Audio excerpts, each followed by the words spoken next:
Yeah, Double Dragon, baby. Double Dragon, and Rambo. Rambo, Yeah. which I don't think we talked about in Double Dragon because I was reading this and it seemed like the first time I remember hearing it. So Right. good for her. Yeah. Yeah, If, she's great in it. I'd even love her, thing that she did. I remember making fun of that as a kid and just like sure. look at this lady on stage thinking she's like hot shit. And now it's just like, oh, that's really really good what she's doing when you Yeah. watch it as an adult. Uh, anything fun about Bo Bridges? I kind of skipped Bo's Bo. Bo's just gonna be Bo. Bo's Bo. Bo's gonna I be mean, bro. He's yeah. tough to live up to that name, to the I Jet think Bridges. he pretty much. I think he could have just acted this, just phoning this in, and he does great in it. He's Yeah. a good actor, and I just see him in other roles that besides the Wizard, other bigger ones. But it's just like a very very simple role for him too. Just this nerdy dad carrying on the Grabowski name and living up to it, and just this nerdy software engineer with all these.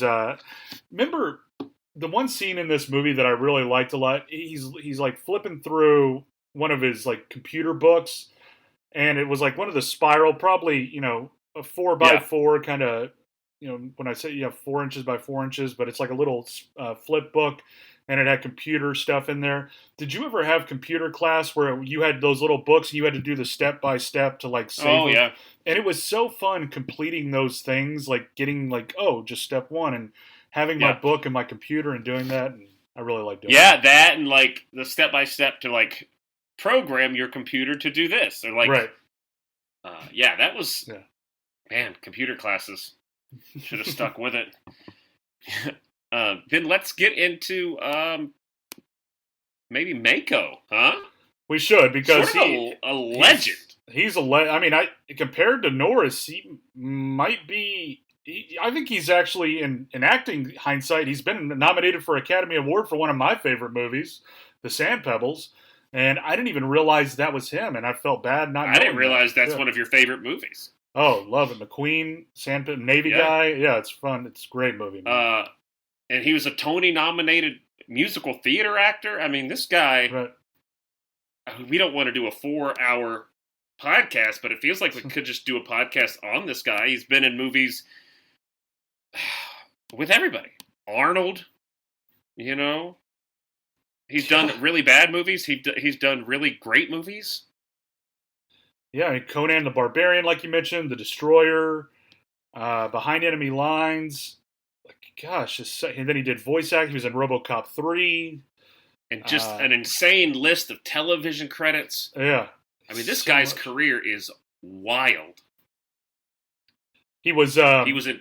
Oh, go ahead. He was in the Walker, Texas Ranger with his maybe good buddy, Chuck Norris.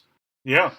And he had unfortunately died of esophageal cancer. Mm. And the day before he passed, he had already, I'm not sure about the time frame, but reading it just seemed weird how it was said. But did you see, like, he was the voice of Splinter in the TMNT release in 2007? Yeah. And I guess it said the day before he passed, he had found out about getting the role, but then it said his stuff was already recorded too. So I don't know if they just recorded. I don't remember how much Splinter talked in TMNT, so maybe it wasn't that much. I didn't watch that remake. Yeah. I'll never watch a CGI remake of Turtles. That's my moral stance. He's done video game. I mean, Medal of Honor games, true crime games. Jeez. So much television, man, too. Just so much. And here's a guy, I mean, this is a guy who's an actor as a job, it seems. Right. And by that, I mean, he's not turning down work because of the level of quality, it seems. He's going from Oscar to big budget action to Sidekicks to a 2-episode arc on a television series. Hundreds and hundreds of credits. And this guy probably made a generational small fortune for his family. Yeah, I'm sure. Yeah, it's amazing just seeing like what he's done or what he did do. It's just a catalog, and that's what's fun about doing stuff, because you you think Sidekicks or any other movie that we do, and you see these, I don't want to say bit actors or right, people who are in the movie, but then you dig into them a little bit more, and it's just like, holy shit! Like if I could have a career, like compared to Norris, yeah, I'd love to be known as one of the best martial artists of all time and kind of having that bravado about me, but having a career like this where I could put money away, like I would take Mako's career first in a heartbeat, man. He was acting consistently from 1959 to 2006. That's nuts. Just insane. Good for him, man. And he's great. Yeah, you could barely do a week of shows at Second City, and this guy's doing it every day for I know. 45 years. I mean, we can talk a little bit about Joe Piscopo, SNL alum. He also did, I think part of his contracts had him doing commercials with Mattress Mac. You can find those on YouTube. And for some reason on his Wikipedia it says his political party. But he, of course, he was famous for Frank Sinatra. He and Eddie Murphy, he considered Eddie Murphy a better friend than I think Eddie Murphy considered him.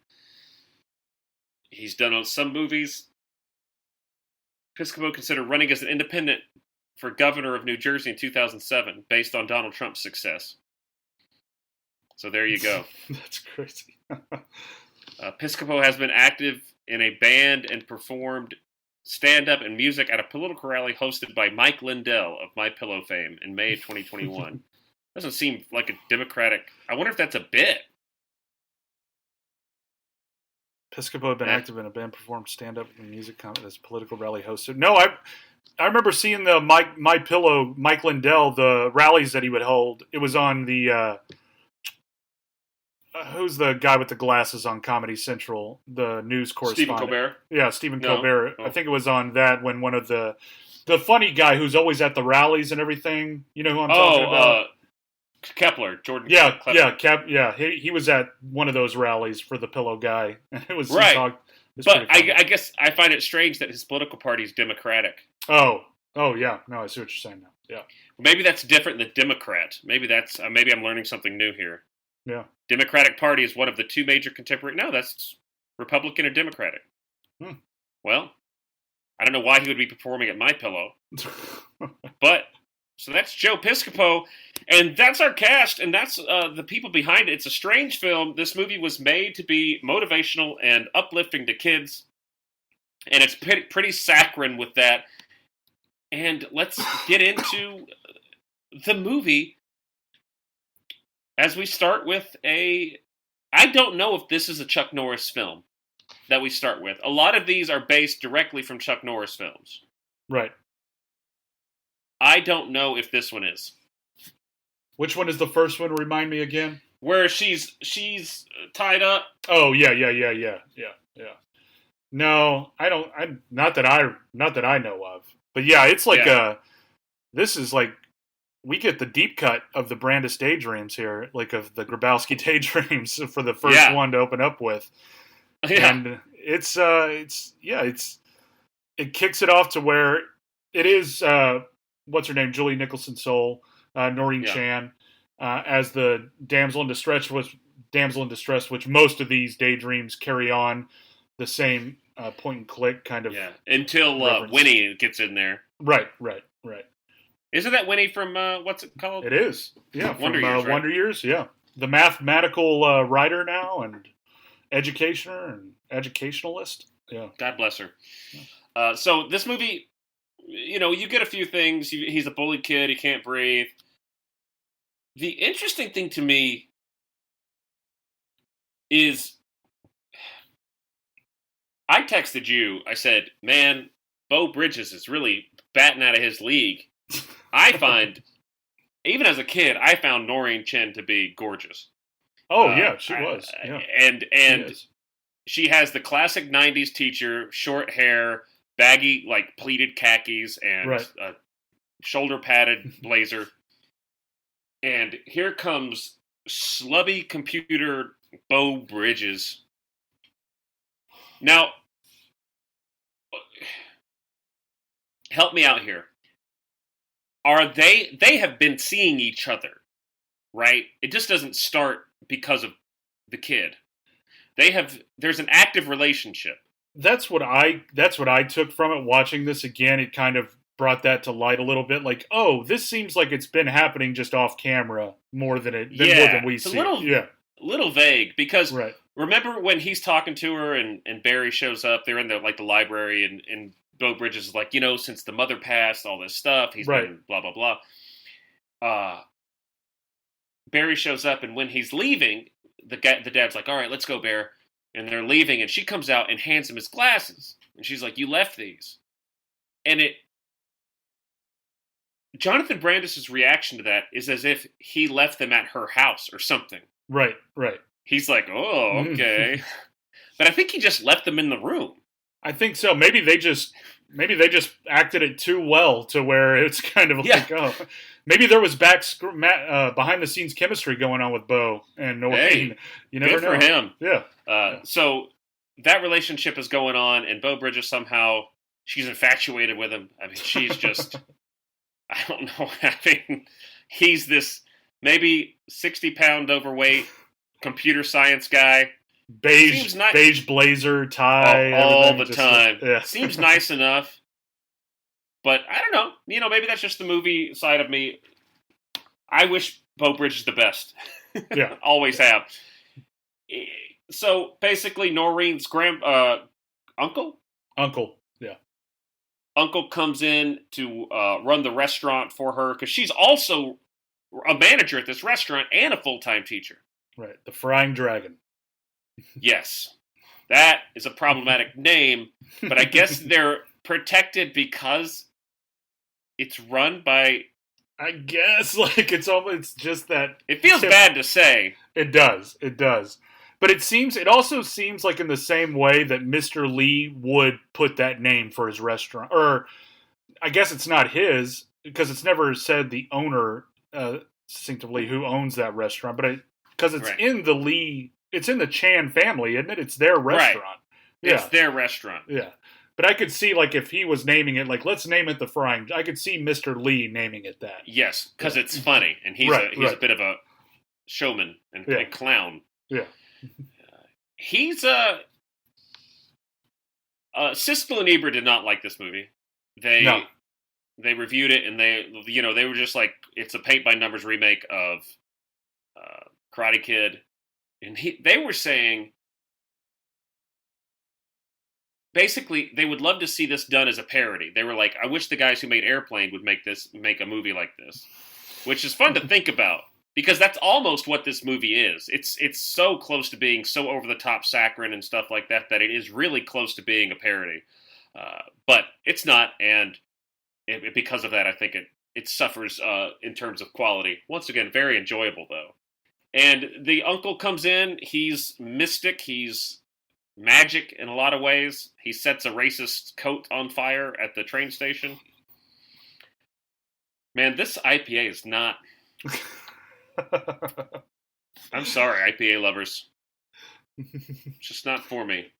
I got 5 more, you got 5 more. I think we can just take them down to Goodwill when we see each other again, and we'll drop them off there. Yeah, put them on the secondary market. Yeah, there you go. 5 beers. So, what's a scene you want to touch on, Marcus? I think the first one is bringing it... The opening scene with the daydream and just Barry getting his ass picked on by Cellini, fucking Randy Cellini. Good-looking dude, though. Dude. I bet he ran that high school. Oh, he did, man. He did. People just wondering, how old is this motherfucker? Yeah. Why is this 25-year-old here? Yeah. But, man, yeah, he was hot shit, dude. Probably offers from D2, D3 school, full rides. Yeah. Certainly not D1. He's not big enough. No, not D1. Yeah. But he's got that hot shit D2 walk. Yeah, he could be a D2 tight end freshman sort of thing. Maybe some type of wide out or D2 wide. Yeah. But who knows? Maybe a second baseman. But just when Barry wakes up from that daydream and just Cellini just Barry wary, kind of and just the whole... Barry wary is Cellini's go-to instinct. Yeah. And it really seems to hurt Barry that he's called Barry Waring.